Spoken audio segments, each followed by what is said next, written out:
কি ক'ব ভোট গ্ৰহণ অনুষ্ঠিত হৈছে ইতিমধ্যে ৰাতিপুৱা 7 বজাৰ পৰা বিভিন্ন অঞ্চলত আপুনি পৰিদৰ্শন কৰিছে কেনেকুৱা দেখা পালে? হয় নমস্কাৰ, মই বেবী বেগম ধুবুৰী সমষ্টিৰ ভাৰতীয় জাতীয় কংগ্ৰেছ দলৰ মনোনীত প্ৰাৰ্থী। মই আজি গণতান্ত্ৰিকভাৱে মই আজি ভোট প্ৰদান কৰিলোঁ। তাৰপিছত মই যিহেতু মোৰ এইটো হোম জিপি, প্ৰথমে মোৰ হোম জিপিৰ চেণ্টাৰবিলাকত মই ঘূৰিলোঁ।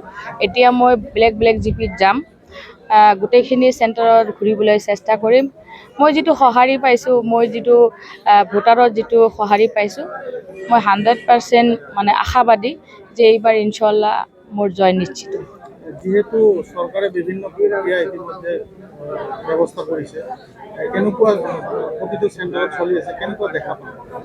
নাই, চেণ্টাৰবিলাকত আমাৰ সুস্থভাৱে আৰু গণতান্ত্ৰিকভাৱে ভোট প্ৰদান হ'ব, কোনো মানে বেমেজালি নহয়।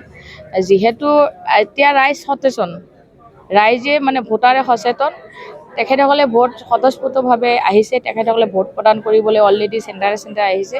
মোৰ বিশ্বাস ভোট মানে সুস্থভাৱে মানে ভোট প্ৰদান হ'ব।